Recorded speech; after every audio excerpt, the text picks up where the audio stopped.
अब कार्यक्रम की बेला को आगे बढ़ाते हुए आप जैसा कि आप सभी को विदित होगा, शायद ही आप जो भी सामने बैठे हैं इनमें से एक भी छात्र ऐसा नहीं होगा जो हमारे डॉक्टर आदरणीय मुकेश जी पंचोली सर को नहीं जानता होगा। इन्होंने राजस्थान में शिक्षा की एक शानदार अलग जगाई है और जो भी बड़ी कोचिंग संस्थान जो लाखों लाखों पैसा बच्चों से वसूलते थे, उस पैसे की फीस को इन्होंने 100 रुपए करके और हर छात्र तक शिक्षा पहुंचाने का कार्य किया है। तो मैं पूरे सर्वश्रेष्ठ फाउंडेशन की ओर से सर का बहुत बहुत आभार और साधुवाद व्यक्त करता हूं और सर को आमंत्रित करता हूं कि वो आए और हमारे छात्रों को मार्गदर्शित करें। आदरणीय डॉक्टर मुकेश पंचोली सर।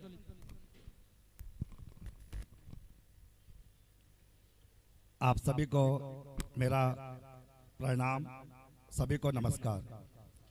जैसा कि सर ने कहा कि हमने जो एजुकेशन के अंदर जो एक क्रांति ला रखी है, उस सब क्रांति के पीछे आप विद्यार्थियों का ही योगदान है। आपको ये जानकर हैरानी होगी, अभी हम जयपुर के अंदर बच्चों को जो पढ़ा रहे हैं वो मात्र 99 रुपए में ऑफलाइन क्लासेस पढ़ाते हैं, जिसमें रेगुलर 8 से 10 घंटे क्लासेस रहती है, चाहे कोई सा भी एग्जाम्स हो। सभी एग्जाम्स की फीस हम लोग मात्र 99 रुपए रखते हैं। हम ये तो नहीं कहते कि सभी कोचिंग्स वाले ये इस तरह की फीस रखे या 99 रुपए में पढ़ाए, लेकिन हम ये जरूर दुआ करते हैं कि कोई भी कोचिंग्स वाला जो बच्चों से 1,10,000 मतलब 10,000 रुपये हो गया, 1 लाख हो गया, 1.5 लाख हो गया, इस तरह की जो फीस लेते हैं, ये फीस कहीं ना कहीं बंद होनी चाहिए। मतलब एजुकेशन का जो बिजनेस है ना, वो बिजनेस कहीं ना कहीं रुकना चाहिए। आपने देखा होगा कि आजकल एजुकेशन और मेडिकल को पूरी तरह से बिजनेस बना के रख दिया लोगों ने, और 1-1 लाख रुपए फीस ली जा रही है जिसकी कोई रिक्वायरमेंट नहीं होती। आप में से भी आज बहुत से बच्चे यहाँ पे सम्मानित होने जा रहे हैं, और वो सारे बच्चे आई होप, मैं मानता हूँ कि 100 रुपए 200 रुपए या सेल्फ स्टडी के साथ पढ़कर पास हो रहे होंगे। मैं मेरा इंट्रोडक्शन ऐसा देना चाहूंगा, मैंने अपने लाइफ में केवल पढ़ाई के अलावा कुछ कर नहीं पाया, केवल पढ़ाई की होगी। और अगर माता रानी की दुआ से मानूं तो आज मैं भाई प्रोफेशनल चार्टर्ड अकाउंटेंट हूँ, कंपनी सेक्रेटरी हूँ, इसके साथ मैंने कॉस्ट एंड वर्क अकाउंटेंट, यानी कि लगभग 8-10 डिग्रियां मेरे पास है जो मैं पढ़ चुका हूँ। यानी सर्वाधिक डिग्रियां अगर मानो तो मैंने इतनी पढ़ाई की होगी। तो मैंने सोचा कि क्यों न अपनी इस पढ़ाई को व्यर्थ जाने दूं, और अपन कहते हैं इस पढ़ाई को मैं बच्चों के हित में काम करूं और बच्चों के लिए एक मेहनत करूं। मैंने अपने जीवन में लगभग, आपने देखा होगा कि बहुत से टीचर्स के साथ, आपने देखा कि जैसे मान लो कोई सर होगा कि ये ज्योग्राफी के टीचर है, ये पॉलिटी के टीचर है, ये हिंदी के टीचर होंगे। मेरे साथ मेरे किसी सब्जेक्ट का नाम आज तक नहीं जुड़ा, क्योंकि मैंने अभी तक अपने इतिहास में लगभग 24 सब्जेक्ट बच्चों को पढ़ाए, 24 सब्जेक्ट मैंने पढ़ाए बच्चों को। और अभी रिसेंटली हमारे यहाँ पर राजस्थान में वैकेंसी थी संगणक को लेकर, उसमें भी हमने सभी बच्चों को पढ़ाया, यानी 583 पद थे। और मैं उम्मीद करता हूं कि जब रिजल्ट आएगा तो 583 के 583 बच्चे हमारे ही पास होंगे, मतलब एक बच्चा भी किसी दूसरी कोचिंग का पास नहीं होगा। और वही कोर्स हमने मात्र 99 रुपए में कराया था, वही कोर्स पूरा 99 का था, और वो भी ऑफलाइन बैच के माध्यम से। मैं सबको यही कहना चाहता हूं कि अगर अपन बच्चों को 1,000 रुपए में या 2,000 रुपए में या 100 रुपए में अगर पढ़ा सकते हैं, तो उसी के लिए 1 लाख रुपए लेने की कहाँ जरूरत होती है। और 1 लाख रुपए अगर लेते हैं तो ऐसी वो कौन सी एजुकेशन प्रोवाइड कराते हैं कि अपन जो हम लोग नहीं करा पाते। रिजल्ट के मामले में आज भगवान की दुआ से हम नंबर 1 संस्थान है, क्योंकि अभी रीट का एग्जाम पास हुआ था। हो सकता है आप में से भी बहुत से बच्चों ने रीट का एग्जाम दिया होगा अगर लेवल 1 का।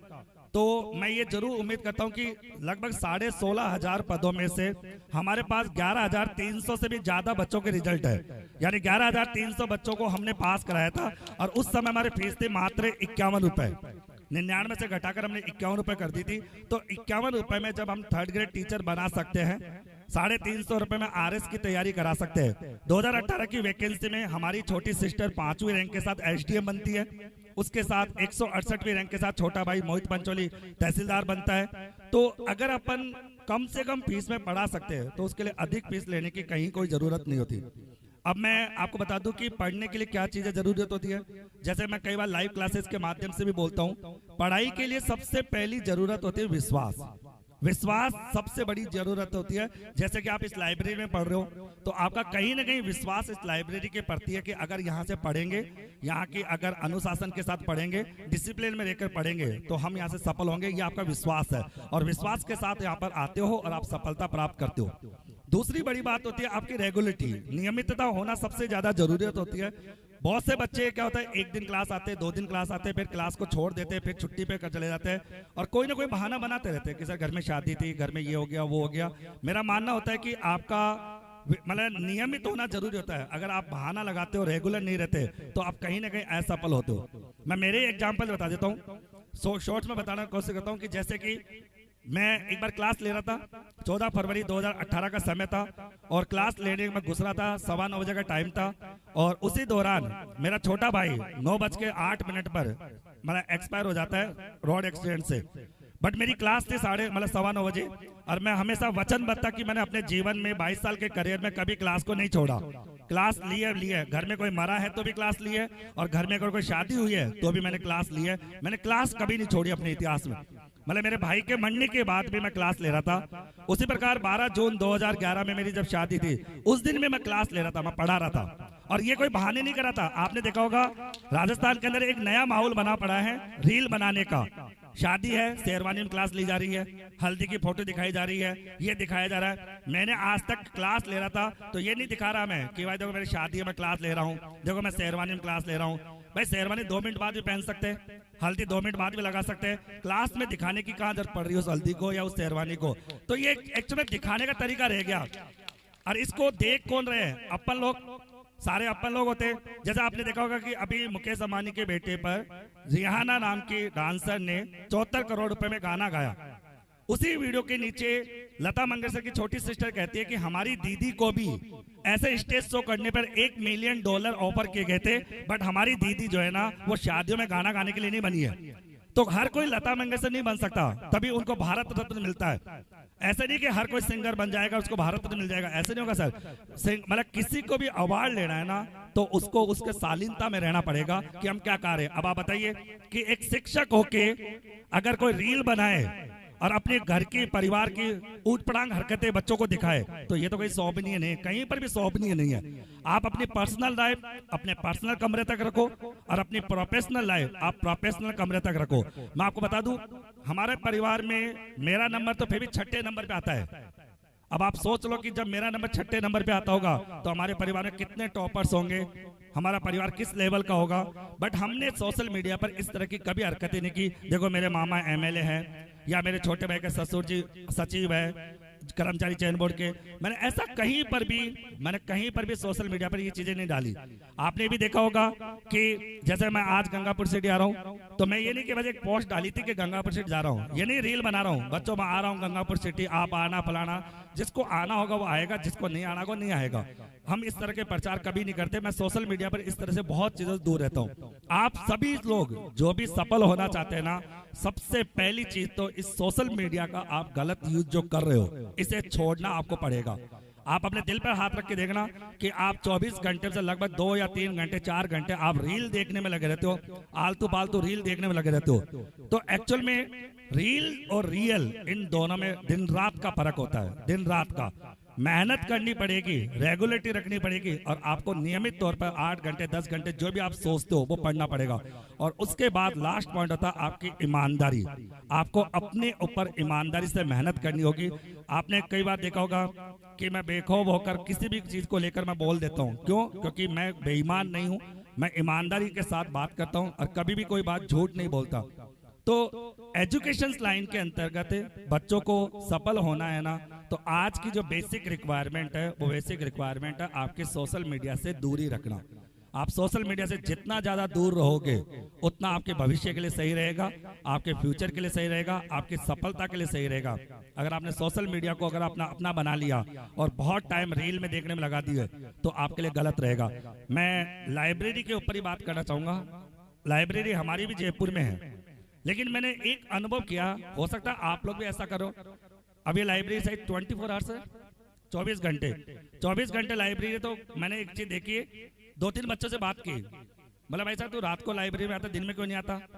तो उसने कहा कि सर देखो सीधी बात है, यहाँ AC चलती है, 200 रुपए लगते हैं और 200 रुपए के हिसाब से मैं घर पे रहूंगा तो थोड़ा मजा नहीं आएगा, तो AC में कम से कम 100 तो लूंगा पे। तो इस तरह के भी लोग मिलते हैं। तो इस तरह के लोग जीवन में सोते ही रहते हैं क्योंकि उनके अंदर बेईमानी छुपी पड़ी है। उनको पढ़ना नहीं है, उनको केवल AC में बैठना है, टाइम पास करना है और रात भर यहाँ बैठ के और सुबह निकल जाना है। घर वाले सोचते रहते हैं कि मेरा बेटा रात को पढ़ रहा होगा या रात को मेहनत कर रहा होगा, उसको पता ही नहीं कि मेहनत पूरे सोने में कर रहा है। तो आपको इन चीज़ों से थोड़ा दूर रहना है, बेईमानी नहीं करनी, ईमानदारी के साथ पढ़ना है। और इसी के साथ साथ मैं अपनी बात को विराम दूंगा, क्योंकि लंबी बात करने से मतलब नहीं है। आप ईमानदार रहिए, विश्वास के साथ पढ़िए, और जितना हो सके सोशल मीडिया से दूर रहिए, और आप अपना आइडल उन्हीं को बनाइए जो आपके भविष्य का निर्माण करे। ये नहीं कि सोशल मीडिया के माध्यम से आपको दिखावा करे। बहुत से 99% लोगों को सोशल मीडिया की बहुत गलत जो लत लगी हुई है, इनसे आपको दूर रहना है। एक्चुअल में सोशल मीडिया की लत इसलिए लगी रहती है क्योंकि आप उसको देखते रहते हो।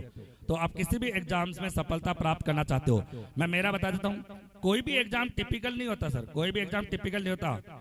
मैं जैसे सीए की तैयारी कर रहा था, आपने देखा होगा कि इंडिया का एकमात्र ऐसा एग्जाम है जिसमें किताब खोलकर बैठने की परमिशन होती है। आपको सुनने में अजीब लग रहा होगा कि किताब खोलकर बैठने के अंदर, चार्टर्ड अकाउंटेंट के एग्जाम में 8 पेपर में से 2 पेपर में किताब खोलकर बैठने की परमिशन होती है। इसका मतलब समझते हो कि फिर भी कोई बच्चा उस एग्जाम को पास नहीं कर पाता, क्योंकि 100 में से केवल 2% लोग पास कर पाते हैं। जब मैं 2013 में सीए में पास हुआ था, उस समय हमारी परसेंटेज थी ऑल इंडिया 2.08, मतलब कि लगभग 100 में से केवल 2 ही बच्चों को पास किया था सीए बनने के लिए। तो जब हम इतने बड़े टिपिकल एग्जाम्स को पास करते हैं ना, तो इसका सबसे बड़ा रीजन था क्योंकि उस समय मोबाइल वगैरह नहीं जानते थे। मैं तो आज भी नहीं जानता सर, आज इतना बड़ा यूट्यूब चैनल है हमारा, इतना बड़ा सोशल मीडिया चैनल है, तो भी मैं कई चीजें तो नहीं जानता कि वीडियो कैसे अपलोड करनी है या वीडियो को कैसे टैग करना होगा, कुछ नहीं।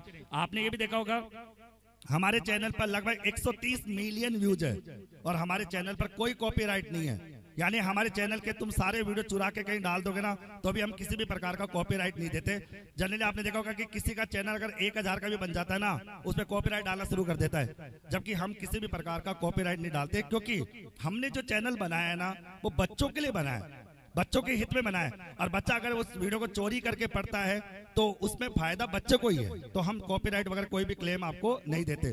तो आप सबको मैं इतना ही कहूंगा, ईमानदार हो, अच्छे से पढ़ो, मेहनत से पढ़ो, और किसी भी प्रकार की बेईमानी आप लोग ना करो, और सोशल मीडिया से हो सके उतना दूर हो। सोशल मीडिया आपका यही रहेगा, आप केवल पढ़ाई से संबंधित चीजों पर फोकस करो। जैसे आपने देखा होगा, मैं बताऊं, जैसे कि हमारी टीम का कोई भी व्यक्ति जो होता है, वो नहीं कि भाई कैमरा लेके खड़ा है सामने कि सोशल मीडिया पर डालना होता है। हमारी टीम को स्ट्रिक्टली आदेश होता है कि इस तरह की हरकतें अपने को नहीं करनी।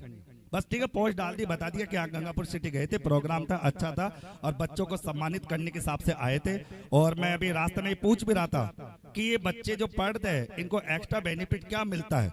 तो सर ने एक बात कही मेरे को कि सर यहाँ पर एक्स्ट्रा बेनिफिट ये मिलता है कि डिसिप्लिन के साथ यहाँ पे पढ़ाते हैं, और डिसिप्लिन यहाँ पर रहता है। डिसिप्लिन का मतलब बच्चा रेगुलर आता है, रेगुलर पढ़ाई करता है, इसीलिए बच्चे यहाँ पर सिलेक्शन लेते हैं। भाई मेरा फर्ज बनता था, मेरा पूछने का फर्ज था कि एक्चुअल में जब जिस लाइब्रेरी का हम जा रहे हैं, उस लाइब्रेरी में बच्चे सिलेक्शन ले रहे हैं, तो सिलेक्शन ले में लाइब्रेरी वाले का क्या योगदान है, कोई योगदान तो होना चाहिए। तो इनका सर, इनका एक योगदान है, वो है डिसिप्लिन। यहाँ डिसिप्लिन रहता है, बच्चा निरंतर आता है और पढ़ाई करता है, तब जाके सिलेक्शन लेते हैं। तो मैं आप सभी के उज्जवल भविष्य की कामना करता हूँ, और इसी के साथ धन्यवाद सभी को, ऑल द बेस्ट, धन्यवाद।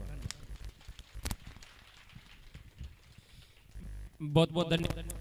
अभी आप सुन रहे थे को, जो कि राजस्थान के बहुत ही विद्वान और शिक्षाविद है।